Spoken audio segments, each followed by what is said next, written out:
뭐 이런 상황에서 이제 인권의 문제가 등장하게 되는데요. 이 인공지능의 인권 문제가 가장 많이 논란이 되는 거는 차별의 영역입니다. 차별의 문제를 몇 개의 사례들을 가지고서 한번 좀 이야기를 해볼 텐데요. 근데 우선 채용 분야, 뭐 많이 언급되는 사례죠. 근데 이 아마존 기업의 사례입니다. 그 10년 동안에 그 입사 지원자들이 제출했던 이력서 그 서류들을 기반으로 해서 이제 알고리즘을 개발을 했는데요. 이걸 가지고 직원 채용 절차에서 실제 이제 그 AI로 하여금 이제 이력서를 검토하고 등급과 점수를 부여하게 했습니다. 근데 그렇게 해서 나온 결과들이 결국 남성 편향과 차별의 문제를 낳았다라고 하는 이제 그게 좀 지적이 됐거든요. 근데 실제로 이제 이 사례는 2014년, 15년도에 있었던 사례였는데 이게 몇 년이 지나서 언론에 이제 그 좀 공표가 됐어요. 당시에 언론에 바로 이것이 노출되지는 않았던 상황이었고요. 당시 아마존은 이제 이런 문제 때문에 결국은 알고리즘을 스스로 폐기합니다. 이 알고리즘을.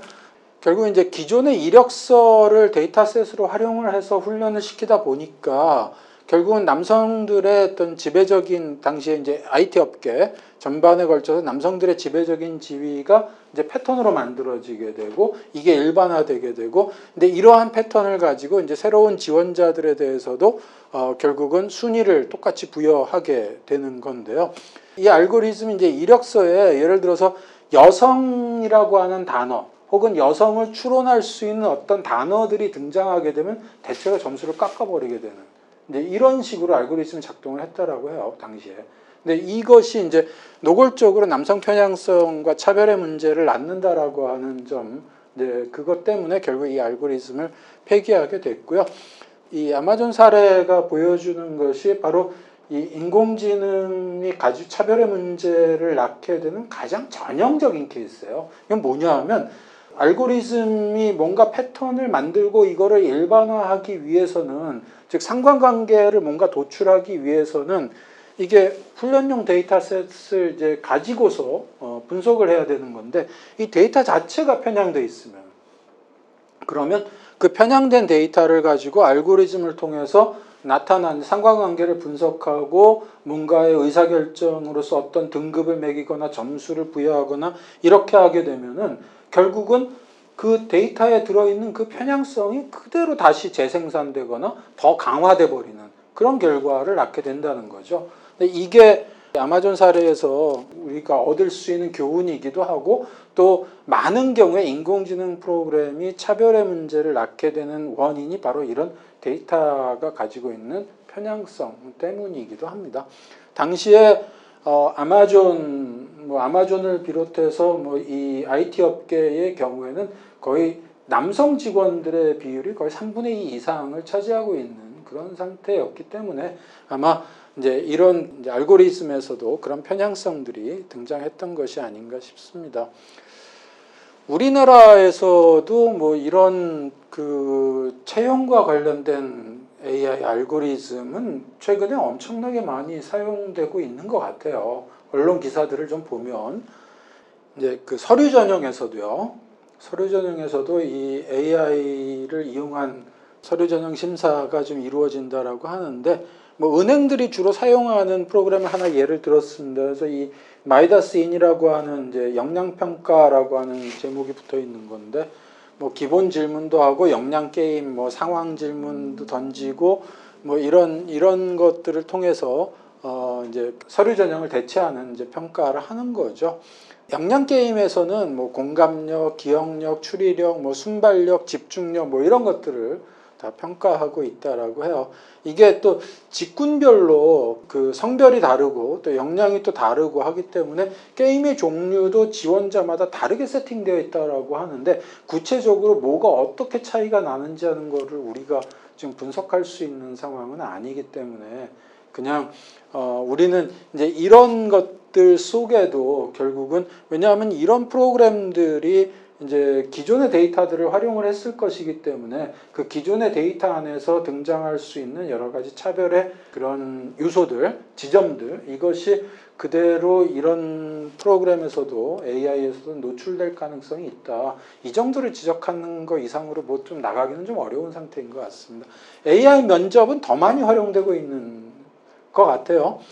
혹은 웬만큼의 규모가 있는 기업들은 거의 면접에서는 이 AI 면접을 활용하고 있는 것 같습니다. 이것도 마이다스 IT라고 하는 회사가 만든 AI 면접관 인에어라고 하는 프로그램을 이게 독점적으로 사용되고 있는 것 같아요, 현재. 요것도 뭐 이제 기본 질문, 탐색 질문, 상황 질문, 뭐 게임, 뭐 심층 구조 질문, 뭐 이런 것들을 이제 던지고 대답하게 만드는 이제 이런 프로그램, 이런 거로 이루어져 있다라고 하는데요.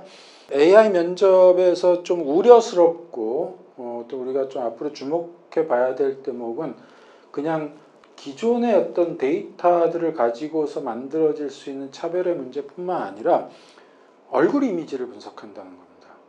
그 실제로 인에어 프로그램은 이게 지원자들의 얼굴의 움직임들을 미세하게 그거를 다 측정하고 반영하는 것으로 되어 있어요. 그러니까 어떤 포인트를 어떻게 반영하는지는 잘 모르겠어요. 근데 그렇지만 뭐 얼굴의 근육 움직임이라든지 답변하는 속도라든지 뭐 음색, 음의 높이, 뭐 생체 신호 뭐 이런 것들을 전부 다 측정한다라고 하거든요.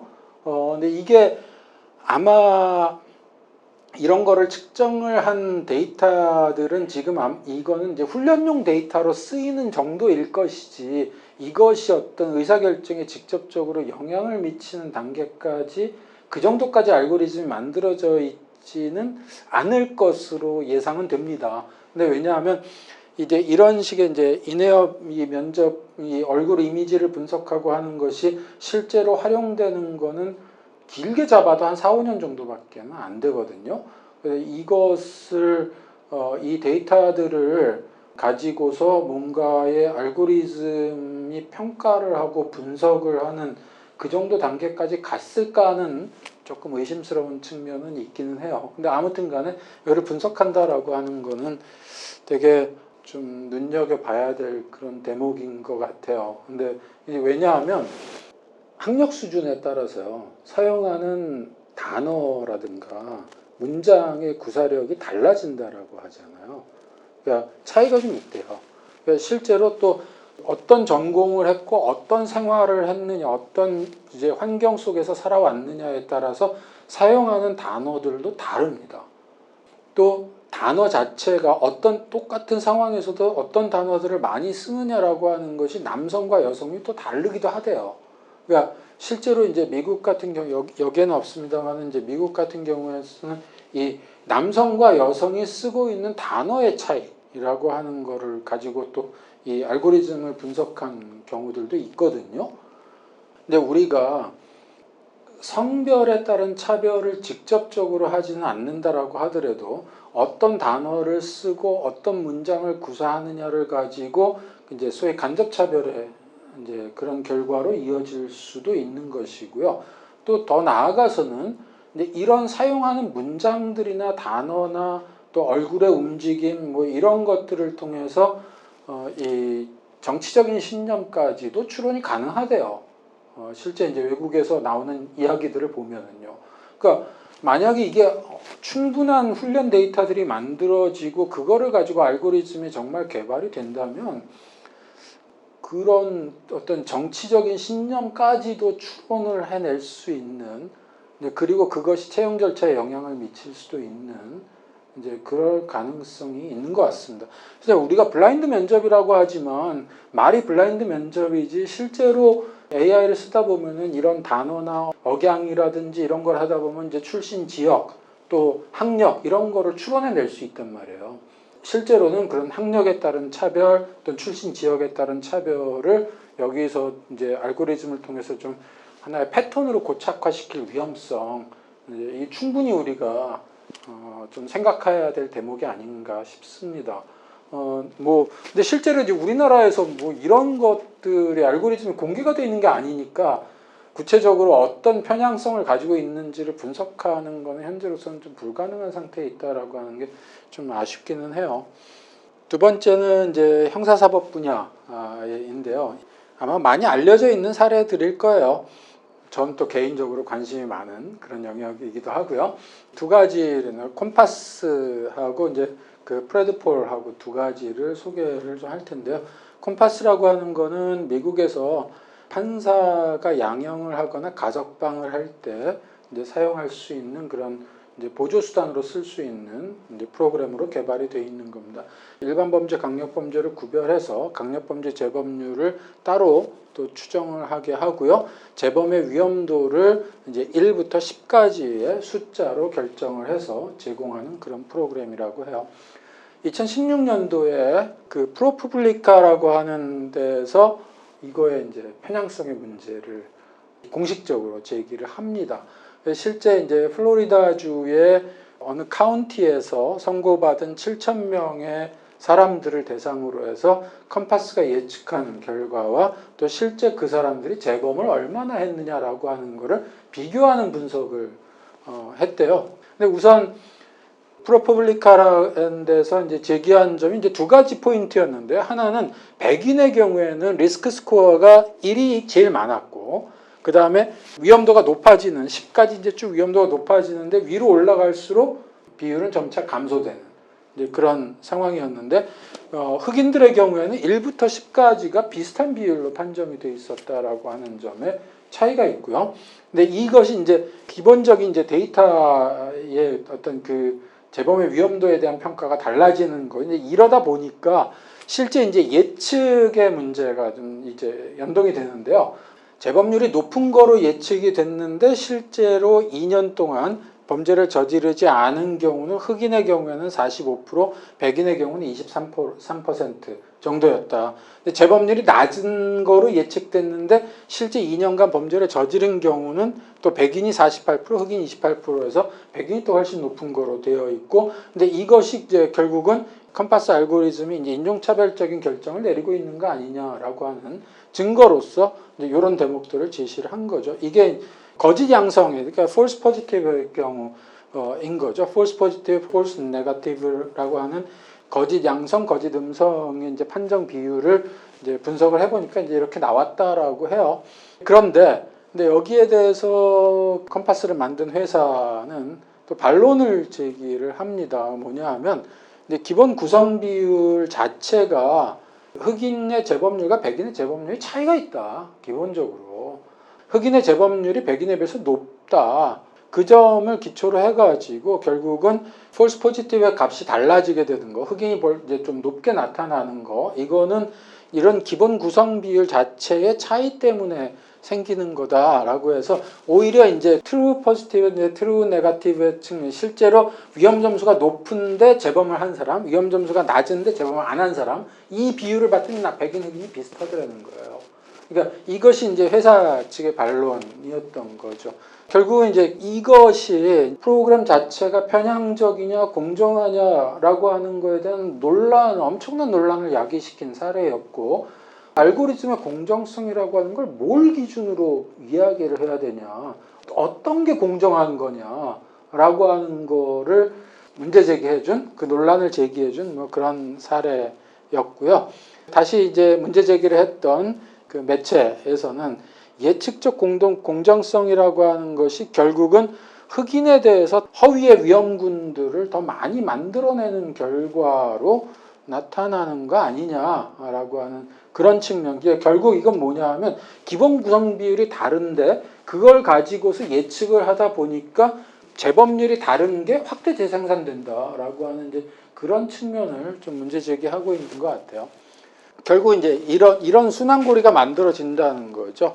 강력범죄자 중에서 백인보다 흑인의 비율이 높고, 그러니까 흑인에 대해서 더 높은 점수가, 위험 점수가 더 높게 부여가 되고, 이거에 기초해서 흑인들의 형량이 또 높게 이제 선고가 될 테고, 이제 그러다 보면은 그 데이터가 다시 사용이 되면서 또 결국 흑인의 위험 점수가 좀 높아지게 되는, 이제 이것이 이제 악순환으로서 이제 결국 이제 흑인에 대한 인종차별적인 그런 편견이나 고정관념이 이제 좀 더 강화돼 버리는 이제 그런 결과로 나타난다라고 그래서 미국의 인권운동가들은 이제 결국은 이제 흑인이 강력범죄의 비율이 높았던 것 자체부터 문제 제기를 해요. 사실 이거는 미국에서 그러니까 이 알고리즘과 무관하게 흑인의 이 범죄율이 더 높으냐라고 하는 거는 끊임없이 범죄학 영역에서는 논란이 되어 왔던 문제였습니다.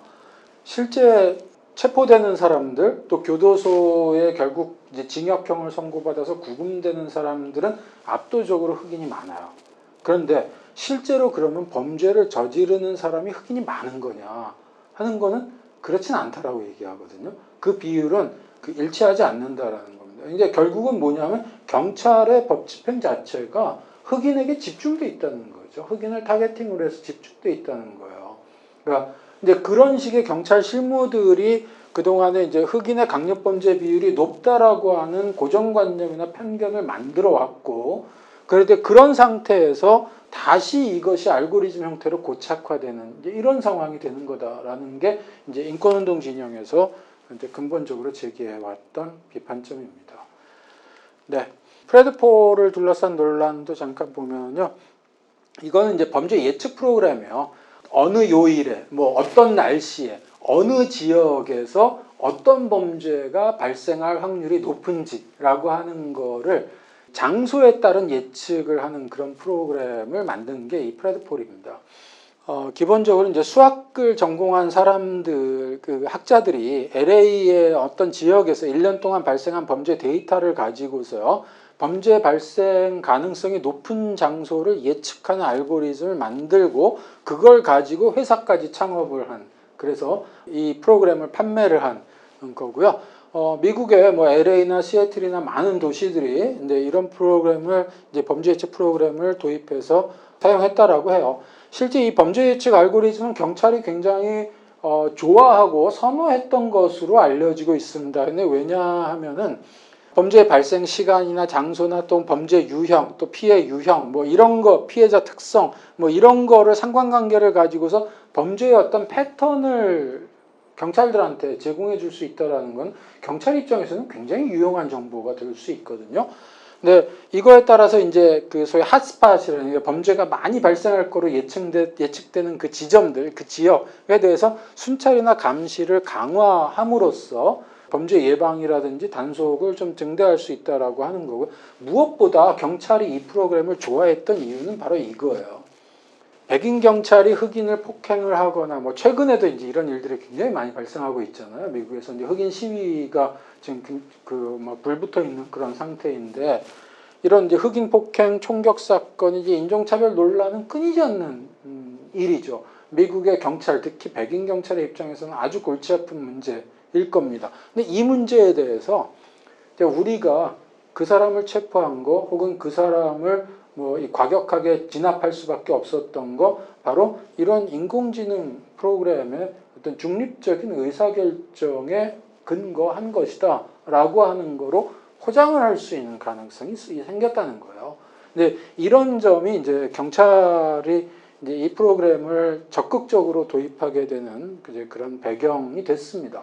기본적으로 이제 여기에는 몇 가지 문제점들이 또 지적이 됐어요. 근데 우선 데이터가 정확하지 않다라고 하는 것, 그리고 또 데이터가 편향돼 있다라고 하는 문제. 데이터가 정확하지 않다라고 하는 거는 경찰 단계에서 수집된 정보, 이 데이터들, 그리고 실제로 이 프레드폴에 이제 활용된 데이터들이 대개 보면은 피해자들이 신고를 하거나 목격자들이 신고를 한 데이터들, 그 다음에 또 이제 체포와 관련된 여러 가지 기록들, 이런 것들인데, 이 기록들은 아무리 체포와 관련된 기록이라고 하더라도 이게 나중에 무죄가 될 수도 있는 거잖아요.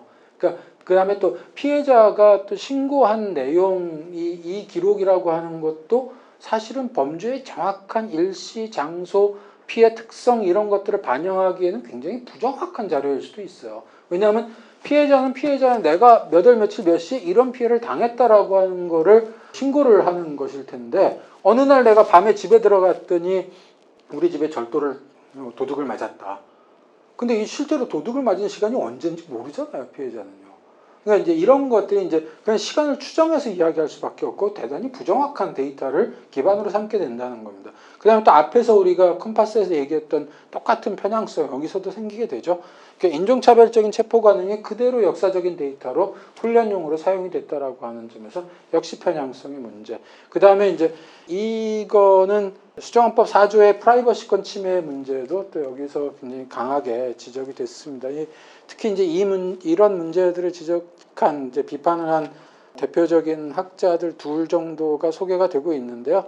캐시 오닐 대량살상 수학무기라는 책 우리나라에도 번역이 돼 있잖아요. 이 책의 저자 경범죄의 데이터를 많이 포함하고 있다는 문제를 제기를 해요.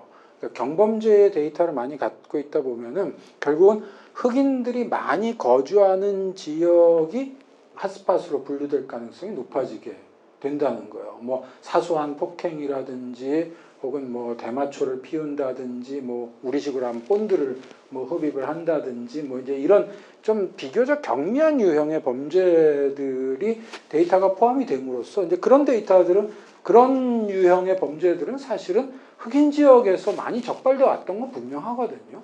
그러다 보니까 이제 결국은 흑인들이 많이 거주하는 지역이 이제 핫스팟이 되고 거기에 대한 경찰의 순찰이 강화되고 결국 그러다 보면은 또 흑인에 대한 이제 불신검문이나 흑인에 대한 체포가 또 증가하게 되고, 근데 이런 것이 다시 데이터로 또 입력이 되게 되고, 이제 이렇게 해서 데이터의 편향성이 또 계속 강화되는 그런 방향으로 가고 있다라고 하는 문제를 좀 지적을 합니다. 젤프스트라고 하는 학자는 4가지 문제를 지적을 했는데요. 컴퓨터가 쉽게 인지할 수 있는 범죄에만 초점을 두고 있다. 이게 왜냐하면 지역 예측이 초점이다 보니까 주로 재산범죄를 중심으로 해서 데이터를 주로 활용을 했어요. 그러다 보니까 뭐 강력범죄, 예를 들면 살인이라든지 폭력범죄라든지 이런 것들은 데이터에서 좀 많이 누락되는 그런 상황. 그 다음에 빅데이터 훈련에서의 이제 편향성, 뭐 역시 앞에서 얘기했던 문제 똑같이 나타나고요. 데이터의 이제 일정한 특성만을 좀 선택하게 되는 그런 측면도 편향의 하나의 이게 이제 차별을 낳게 되는, 알고리즘 차별을 낳게 되는 근거 중에 하나인데, 여기서 그런 모습도 보였다는 겁니다. 이게 뭐냐 하면 LA 경찰 같은 경우에는 주로 지역이라든지 시간, 범죄 유형과 같은 변수들을 중심으로 한 반면에 시카고 경찰의 경우에는 날씨라는 변수, 또 휴일이냐 여부, 범죄자가 어디 사냐 뭐 이런 변수들을 좀 중점을 둬서 이 상관관계를 분석하고 알고리즘을 좀 돌렸나 봐요. 이제 그러다 보니까 실제로 범죄 위험하다고 예측되는 것들이 좀 달라지게 되는 결과, 좀 다르게 나타나는 이제 그런 측면들이 있다라고 해요. 그러니까 범죄와 관련된 변수들이 굉장히 많을 텐데 그 굉장히 많은 변수들 중에서 어떤 변수들에 좀 집중하느냐 하는 거에 따라서도 편향이 좀 나타났다라고 이야기를 하고요. 뭐 정확성과 공정성 사이에서의 불균형의 문제도 있다라고 이렇게 이야기를 합니다. 범죄 예측 프로그램은 결국은 이제 지역 예측이 이제 기본적인 이제 산출물이거든요. 이제 이 지역 예측을 하려다 보니까 이제 우편번호나 주소 같은 정보를 활용을 하게 되는데, 이제 그러다 보면은 결국은 어느 지역이 이제 범죄율이 높다라고 하면 그 지역에 사는 사람들에게 일반적인 불이익이 좀 돌아갈 수밖에 없는 이제 그런 위험성. 그러니까 데이터가 정확해질 수는 있겠으나 그 정확한 데이터로 인해서 불이익을 보는 사람들이 또 증가하게 되는 그런 측면을 또 지적을 하고 있는 것 같아요. 이런 것들이 프레드포를 둘러싼 이제 논란이고요. 이제 좀 법적으로는 수정헌법 4조의 문제를 이야기를 해요. 수정헌법 4조는 체포, 압수수색 이제 이런 데서 이제 영장주의를 규정한 조항이에요. 그래서 기본적으로 영장에 의해야 하고, 그 다음에 이제 요건으로서 체포나 압수수색은 이제 상당한 이유, probable cause라고 하죠. 그 다음에 이제 우리식으로는 불신검문인데, 걔네들 용어로는 이제 미국 애들 용어로는 stop and frisk라고 얘기를 해요. 그러니까 정지시켜서 수색을 간단하게 할 수 있는, 이제 몸수색 정도는 할 수 있어요. 근데 그 정도의 이제 거를 우리식으로 하는 이제 불신검문에 해당되는 겁니다. 근데 이거의 요건은 상당한 이유보다는 좀 낮은 수준이에요. 이론적으로는 이건 합리적 의심이라고, 그러니까 범죄를 저질렀을 수도 있다라고 하는 합리적 의심. 그러니까 상당한 이유는 범죄를 저질렀을 것이라고 의심할 만한, 이거는 상당한 정도의 어떤 근거들. 뭐 그래서 우리가 이론적으로는 뭐라고 얘기하기는 어렵습니다만은 상당한 이유가 합리적 의심보다는 강도가 좀 높은 것이죠. 근데 이러한 요건에 해당되는지 여부에 대해서는 사실 우리가 뭐 알고리즘 이런 거를 그냥 생각하지 않고 경찰이 누군가를 불신검문했다, 누군가를 체포했다라고 할 때 당사자는 아니 나 이게 상당한 이유에 해당되지 않는다 이런 주장할 수 있잖아요. 그러면 결국 경찰관은 내가 어떤 근거에서 이 사람이 범죄를 저질렀다라고 생각을 한 건지, 어떤 근거에서 이 사람이 위험하다고 생각을 한 건지 이거를 입증을 해야 되잖아요. 결국 이런 요건에 해당되는지에 대해서는 경찰이 합리적인 근거를 가지고 내가 이러이러한 점에서 이렇게 판단한 거다라고 하는 거를 제시를 해줘야 되는 거예요. 이게 이제 원칙이죠. 이게 원칙인데, 근데 이제 빅데이터를 이용한 예측 프로그램을 쓰다 보면 경찰관 개인의 판단이 중요한 게 아니라 결국 예측 프로그램에서 저 사람이 범죄자의 확률을 몇 %로 예측했냐가 중요한 거잖아요. 근데 그 예측 프로그램에서 저 사람이 얼마나 위험하다라고 하는 거를 그 결과로서, 그 위험도를 결과로서 뭐 이야기해 줄 수 있고, 범죄자의 확률 뭐 이런 거를 퍼센티지로 이야기해 줄 수 있지만 왜 그런 결과가 나왔는지는 그 프로그램을 쓰는 경찰관도 잘 알지 못하잖아요. 그러니까 이제 이런 상황에서 결국은 알고리즘, 예측 프로그램이 사용하고 있는 그 알고리즘이 이런 법적으로 요구되는 상당한 이유나 합리적 의심이라고 하는 거를 근거 지우는 역할을, 그러니까 경찰관의 그런 판단을 좀 대체하게 되는 역할을 하게 되는 것이고, 근데 결국은 그렇지 않아도 인종차별적인 경찰 실무인데 이런 거에 판단해서, 근데 이것이 수정헌법 4조에서는 그런 경향을 제어한다라는 것은 더 불가능해지는 거 아니냐, 이런 예측 프로그램을 쓰다 보면 오히려 근데 그런 편향성이 더 강화될 수밖에 없기 때문에 그런 비판을 하죠. 그래서 학자들이 이제 이 점과 관련돼서는 뭐 이런 이야기들을 해요. 결국 이제 법원의 문제 제기가 됐을 때 상당한 이유는 합리적 의심의 기준을 좀 충족하는지 하는 거, 이거에 대해서는 해당 알고리즘이 산출한 결과들을 법원에 공개를 해라. 그래서 이제 법원이 그것의 신빙성이나 신뢰도를 평가할 수 있게끔 해라 라고 하는 이런 방법, 아니면 매번 그렇게 한다는 거는 사실은 쉽지 않거든요. 그래서 그냥 이 영향평가 제도를 좀 더 적극적으로 활용해야 되지 않느냐, 뭐 이런 좀 제안들이 좀 나오고 있는 그런 상태에 있습니다.